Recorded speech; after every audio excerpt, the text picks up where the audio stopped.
Let us meditate like a Jedi. This evening's passage from the Cuckoo Song. Let's try this back. Tonight's let's explore the first passage of Prahe Vajra's meditation classic, the Cuckoo Song of Awareness.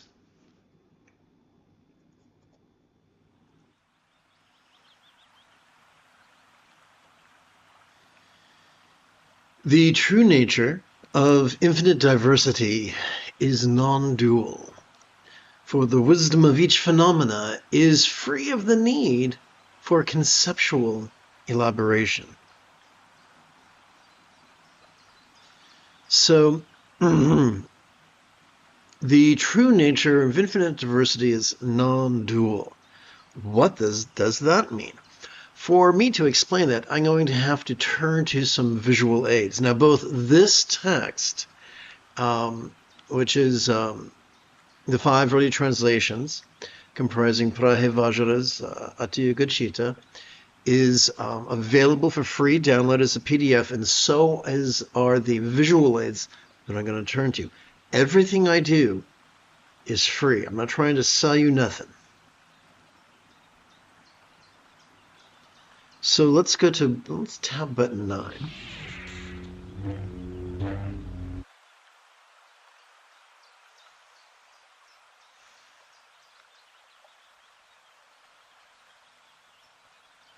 So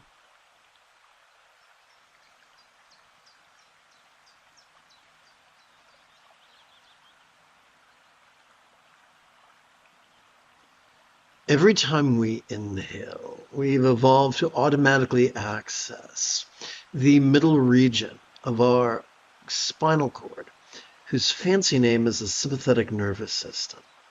It evolved to help us to vulnerably, passively, viscerally, randomly, and fleetingly notice mind's antics of seeing, hearing, feeling, tasting, smelling, and the like, including the full spectrum of human emotions, intentions, cognitions, recollections, and imaginings. Good evening, Jedi Jared. I will read your note in a moment. I'm going to continue with this lesson first. Every time we exhale, we've evolved to automatically access the end bits of that same spinal cord, kind of like bookends on a shelf. The fancy name for this is parasympathetic nervous system, and it's evolved to help us to physically relax and mentally release to such a degree that which we noticed during our previous inhalation could fleetingly feel less stressful, less permanent, and even less defining. So less defining, so when we read no self, it's be taken figuratively. That's it. Whatever we noticed during our inhalation, as we relax into our exhalation, feels a little bit less defining. But wait, there's more. All complex life forms have evolved to think symbolically, which explains why in every human language we find figures of speech. How does that apply to meditation? Every time we relax into our exhalation, whatever we noticed during our previous inhalation could fleetingly feel as non-graspable as a vast empty void. Well, that only makes sense if we know what a real-world example of a vast empty void is.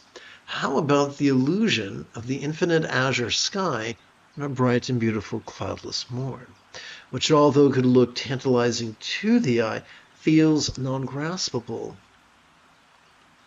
to the hand? Now it makes more sense.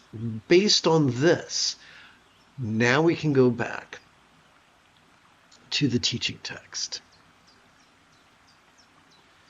The true nature of infinite diversity is non-dual. So what's the true nature? Well, we see the conventional nature as we breathe in. We simply perceive what there is to perceive. Sight, sound, sensations, flavors, scents, emotions, intentions, thoughts, memories, and imaginings. But the true nature is simply what we experience as we relax into our exhalation. So as we inhale, we perceive duality. As we relax into our exhalation, all those things seem to share the same taste of non-graspability. Now, some people get confused and they think that non-duality is better than duality. Well, if that's the case, how can you safely cross the street? The great South Indian Buddhist philosopher Nagarjuna assured us that there's a role for both the conventional as well as the ultimate, the dual as well as the non-dual. Think of it this way. Just as a one-winged bird cannot take to the skies, similarly, if we cannot both perceive duality as well as relax into non-duality, then meditation will not be therapeutic for us. There's a third thing to explore here. We've explored emptiness. We've explored non-duality. Let's explore infinite diversity. So we're going to return to the visual aids.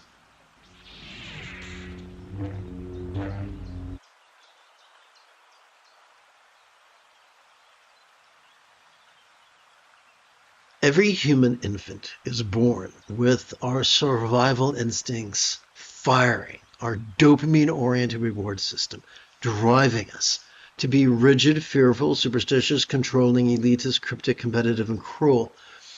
But if we're fortunate, as we progress through childhood, our oxytocin-oriented system fires up, rewarding us for being flexible, loving, rational, laid-back, egalitarian, lucid, cooperative, and kind.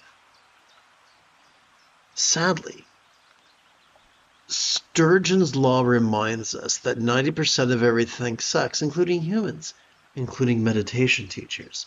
So a majority are still stuck in their dopamine-oriented system, and they bring that rigidity, those controlling tendencies, into the path of meditation.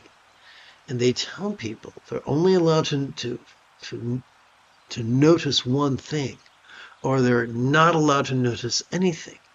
Now, they might teach that with the utmost of sincerity, but that contradicts the teachings in the seventh enlightenment the seventh fold of the eightfold path is mindfulness.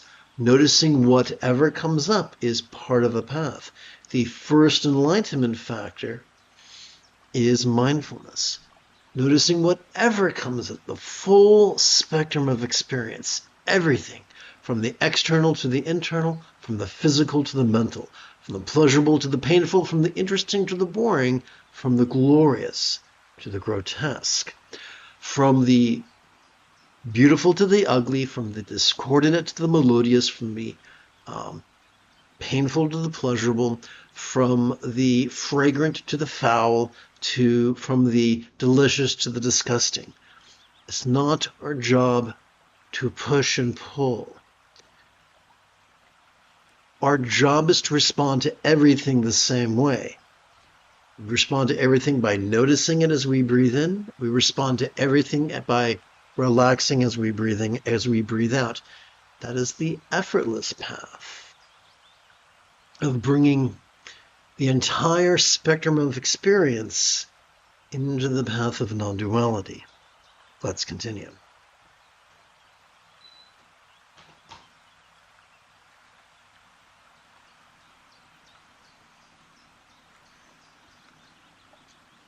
Let's see. I'm going to tap button 14.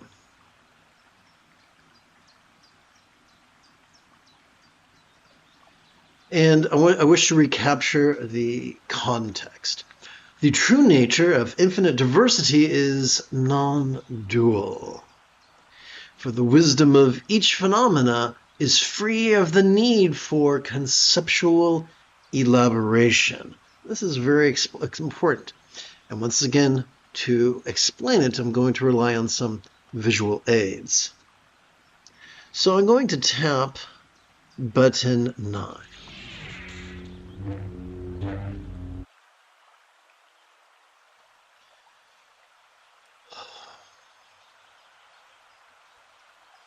So let's return to our friends who are traversing the path of Yang's religious or irreligious patriarchy.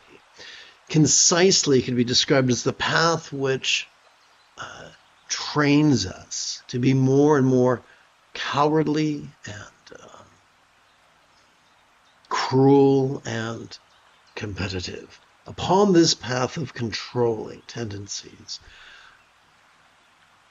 the teachers who are indoctrinated from that worldview implore their students to actively concentrate, to actively focus, and actively contemplate, actively analyze. They might give them fancy sounding names like samatha and vipassana. However, regardless of, a rose by any other name would still smell as sweet. Regardless of what we call it, the only way to focus, the only way to analyze is to rely upon our medial and dorsolateral prefrontal cortex. Doing so will cause, as we fatigue the front of our brain, we cannot help but begin presenting with symptoms of depression, no less triggering our amygdala, the seat of both anxiety and aggression. That's a big bummer. Fortunately, when we passively notice during our inhalation and when we passively relax during our exhalation,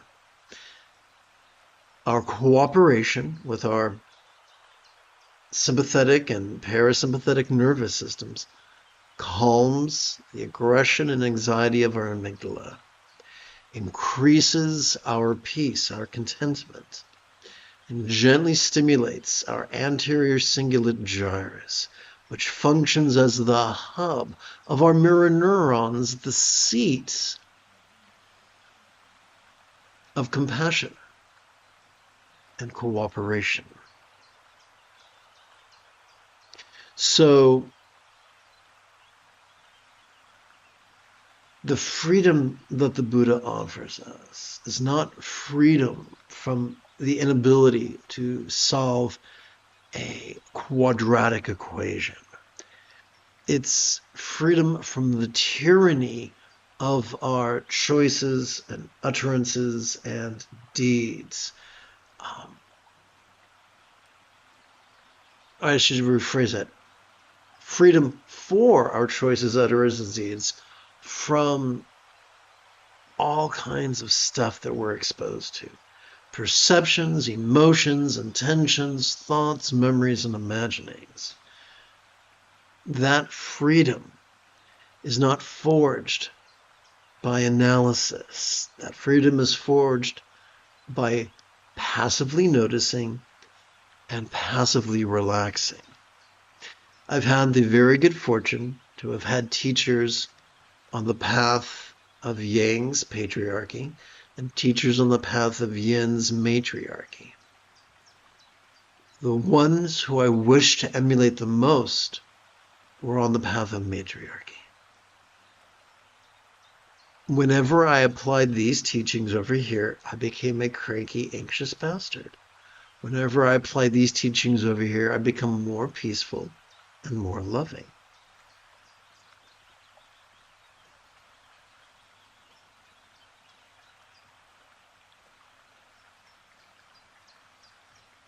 Therefore,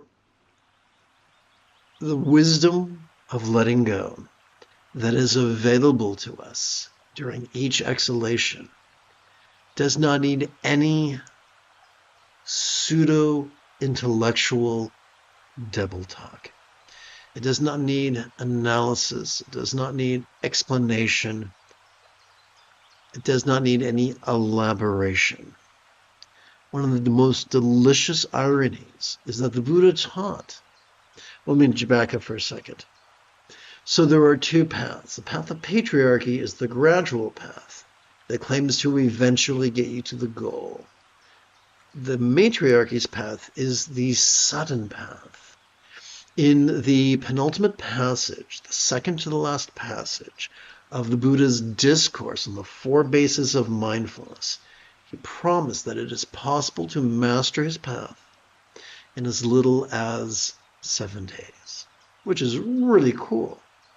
So it's going to take us innumerable lifetimes if we use the wrong part of our brain, if we indulge our controlling tendencies.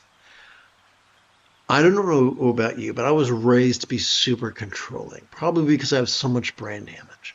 And when I was in high school, I tried taking typing class.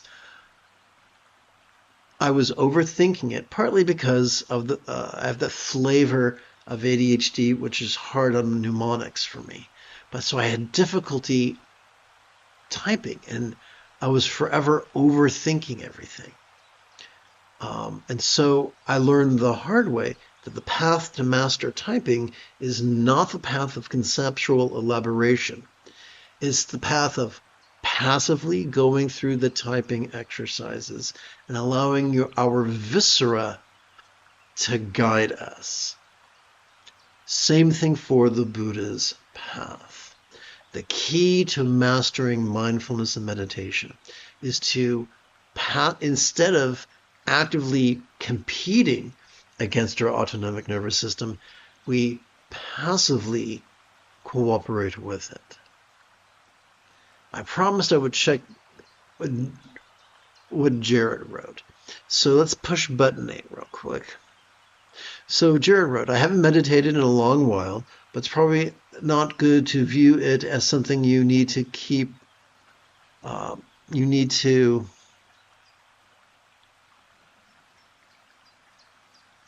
keep points for, if that makes sense. Right. Beating ourselves up is not going to give us peace. We cannot badger ourselves to serenity. Jared continued, I've been hoping to get my book published this year, but it's proved difficult. I've been sending a lot of query letters through. There are a lot of spiritual themes. I understand. Publishing can be difficult. Jared continued, I try to send good messages, but I worry I don't live up to my own standards sometimes. Week of wisdom. Maybe I'm reading too much into this, but I sense a bit of anti-male bias. So that's a wonderful observation I would love to address. So to do that, let's go back to button 9. And let's go back to the visual aids. So as I said previously, all complex life forms on this planet have evolved to think symbolically. Therefore, it is not surprising that we find figures of speech in every language. Patriarchy here are Yang's religious patriarchy. Yang here is a metaphor for being rigid. Yin, or matriarchy, is a metaphor for being flexible. I'm not talking about corporeal matriarchy, where there is a queen on a throne. I'm talking about spiritual matriarchy, where instead of being rigid, we're flexible. Instead of being fearful, we're loving. Instead of being superstitious, we're rational. Instead of being controlling, we're laid back. Instead of being elitist, we're egalitarian. Instead of being cryptic, we're lucid. Instead of being competitive, we're cooperative. Instead of being cruel, we're kind. So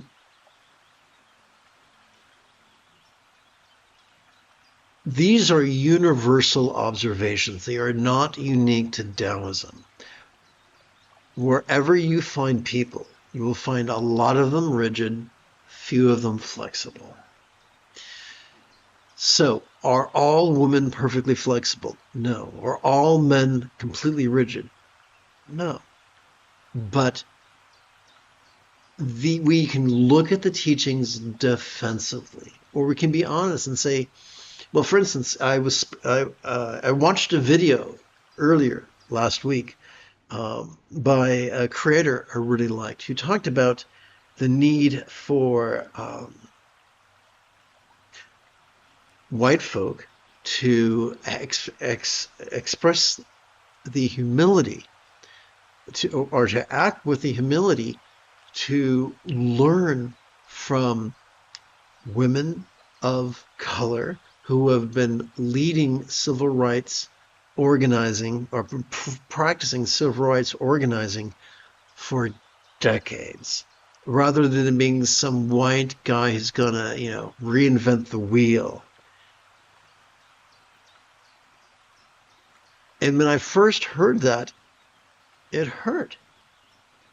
That was my emotions. And so as I breathed in, I noticed my emotions. And as I breathed out, I relaxed and let go of what I was feeling. But history shows us that there's statistically a great difference between the way women lead and the way men lead. And historically, women of color have been more involved in civil rights than white men have for a very long time. And we can always find statistical aberrations. There's always an exception that proves the rule. I have great fondness for the founder of the Black Panthers, Fred Hampton. I think that's his name. I hope I got it right. The fact of the matter is, statistically, when women prime ministers or presidents fill their cabinets with well-qualified women, the country typically does much, much better.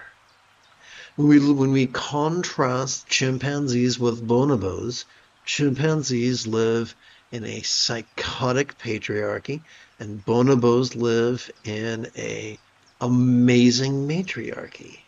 All things being equal, if I couldn't be a human and I had to be a different type of primate, if I had to choose between being a chimpanzee or a bonobo, I'd rather be a bonobo. They have a groovy situation. Now, not everybody likes the Tao Te Ching. Not everybody likes contemporary sociology. And but I hope I've done a good job of explaining this. This is not about hating. This is about learning from our own archetypes. Each of us within our own central nervous system have the capacity to be rigid or flexible, fearful or loving, controlling or laid back. If you like movies, we can be like the Big Lebowski, or we can be like the Dude. Many great thinkers throughout the ages have lauded being like the Dude.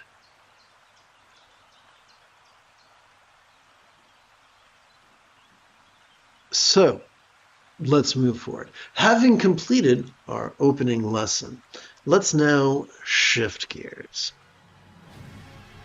It is Rey Skywalker Sunday evening.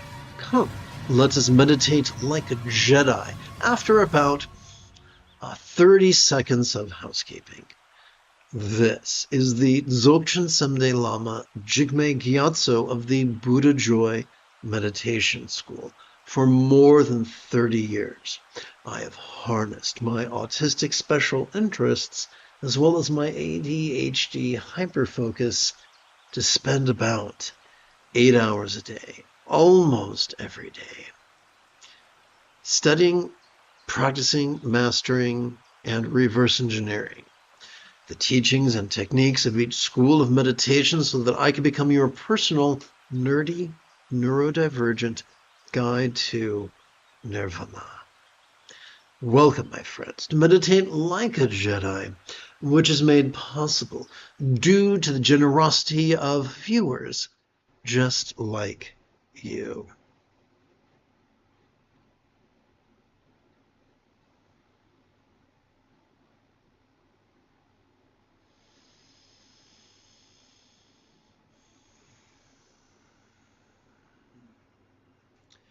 For the remainder of this evening's live stream, let's meditate. The easiest way for us to passively practice mindfulness, which is merely noticing mind's antics.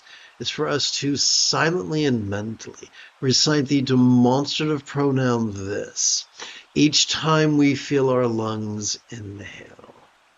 The most efficient way for us to passively practice meditation, which is simply relaxing into mind's non-graspable nature, is for us to silently and mentally recite the one-syllable verb ease each time we feel our lungs exhale.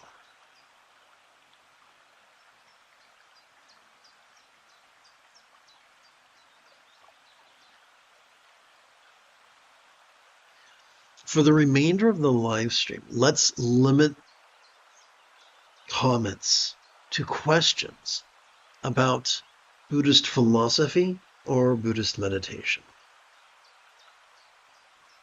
If you are prone to arthritis, you may wish to adjust your legs about once every 15 minutes or so.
The fourth enlightenment factor is joy.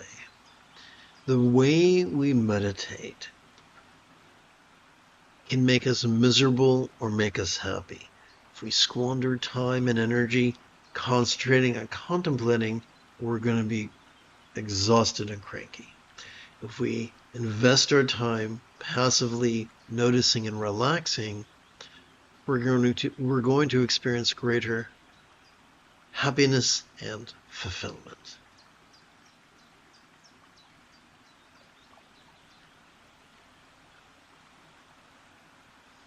So Jared asks an excellent question.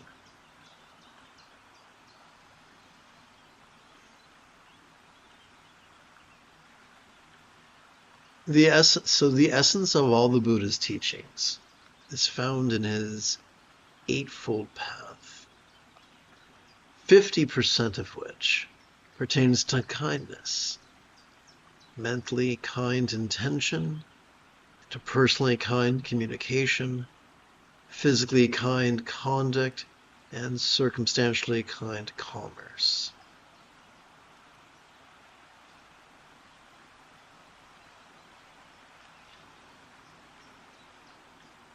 The highest love is the spontaneous and uncontrived byproduct of mindfulness and meditation. Sometimes the loving thing to do is to protect those who cannot protect themselves. How are we to know when and how to protect them? The more we practice mindfulness and meditation, the more our choices and our utterances and our deeds will flow, not from contrivance, not from scatteredness, but from a centered spontaneity. So, by using mindfulness and meditation to generate love's centered spontaneity, we can go through life doing the least harm and the most good. Now,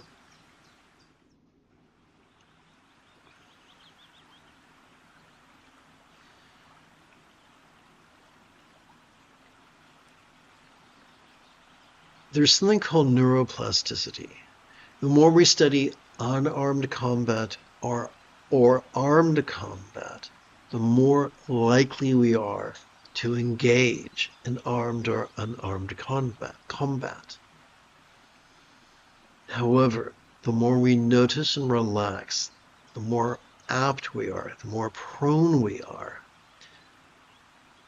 to love and to allow that love to affect every facet of our lives from a place of centered spontaneity. So 9 times out of 10, instead of mastering armed or unarmed combat, I would recommend mastering mindfulness and meditation and allowing love's centered spontaneity to guide us. Remember, the Buddha began his life as a member of the warrior caste, but he did not stay there. There came a time, according to the legends of the Buddha, where there was a bounty on his head, where serial killers were after him. And instead of applying the martial arts he mastered as a young man, he just talked to people. When there were multiple assassination attempts on his life, the final one was successful. The Buddha did not ask for there to be revenge. When he was rejected by his own students and he forced to spend the rainy season, instead of teaching nuns and monks and lay people, simply alone in the woods in the rain with 2 attendants, he did not rebuke, he did not revile, he did not manipulate, he did not coerce. He resorted to neither psychic, nor verbal, nor physical violence. Lao Tzu said, "There is a time to defend others violently. And when that time comes, it should be a last resort, and it should be done soberly, mournfully, and then left behind us." Let's continue.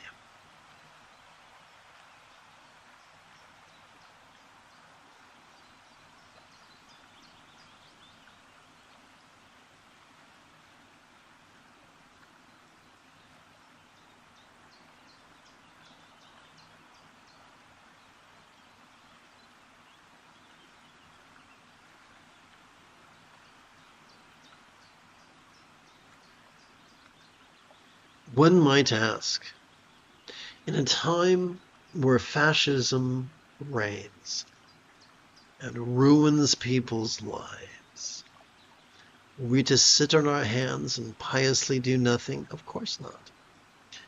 History has told us that using the financial tool or the economic tool of general strike is a physically non-violent way to combat predatory government and predatory policies. So there are things we can do without indulging our controlling and rigid tendencies.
There are many things we can do to improve our fitness that require no violence and no equipment.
Yes, Jared, not all exercises are created equal. Some are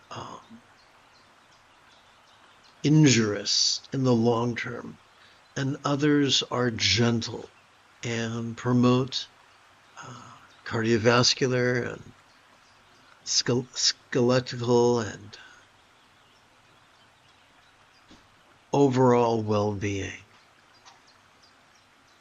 The key to selecting exercises is finding those that are non-impact and sustainable. For instance, walking is a great exercise.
You have taken your first step into a much larger world.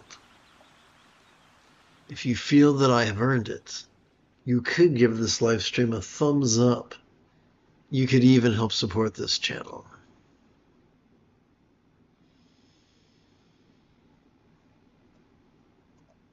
In approximately 11 hours, I would very much like to return to lead tomorrow's morning meditation class and group practice. And if you are as geeky as me, may the Force be with you always.